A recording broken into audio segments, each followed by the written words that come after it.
جماعت اور امامت کا بیان۔ جماعت سنت موقتہ ہے، اس کی بڑی تاکید آئی ہے اور اس کا ثواب بہت زیادہ ہے، یہاں تک کہ بغیر جماعت کی نماز سے جماعت والی نماز کا ثواب 27 گنا زیادہ ہے۔ مشکوٰۃ شریف۔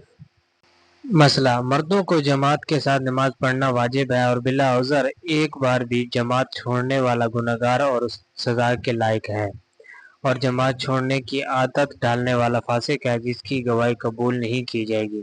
رد المختار، جلد نمبر 1، صفحہ 371۔ مسئلہ: جمعہ اور عیدین میں جماعت شرط ہے، یعنی بغیر جماعت کے یہ نمازیں ہوں گی نہیں۔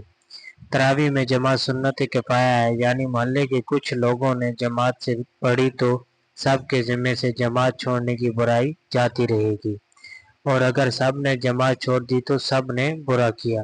رمضان شریف میں وتر کی نماز جماعت سے پڑھنا مستحب ہے، سنتوں اور نفلوں میں جماعت مکروہ ہے۔ مسئلہ: عورتوں کو کسی نماز میں جماعت کی حاضری جائز نہیں ہے، خواہ دن کی نماز ہو یا رات کی، جمعہ کی ہو یا عیدین کی، عورت چاہے جوان ہو یا بوڑھی۔ ویسے ہی عورتوں کو ایسے پروگراموں میں جانا بھی ناجائز ہے جہاں عورتوں اور مردوں کا اختلاط ہو۔ در مختار، جلد 1، صفحہ نمبر 381۔ مسئلہ: ایک مقتدی اور ایک امام، مگر اس حالت میں مقتدی امام کے دائیں طرف کھڑا ہو، اور جب دو مقتدی ہوں تو امام کو آگے بڑھ کر کھڑا ہونا چاہیے۔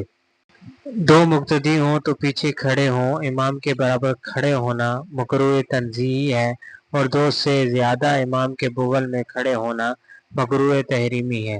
در مختار، صفحہ 383۔